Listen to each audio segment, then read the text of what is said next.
তুমি অনেক ভালো রান্না করো, অনেক মজা।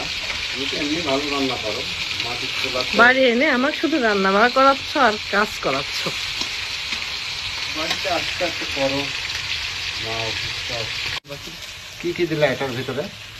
ওই তো তেল দিলাম, কাটা কি? কাটা পেঁয়াজ দিলাম, আর? রসুন দিলাম, কাঁচামরিচ দিলাম। হুম, হ্যাঁ, এগুলো দিলাম। এখন এগুলো ভালোভাবে ভাজবো। তাই না? হুম। অনেক মজা হবে। আর পাশের কড়াইতে আমার শাকটা সিদ্ধ হচ্ছে। হুম, এই শাক সিদ্ধ হয়ে গেলে এটা আবার বাগার দিব। হুম। তাই না? দেখাও আমার অনেক অবস্থা, অনেক মজা হবে। আমার অবস্থা কিছু দেখো।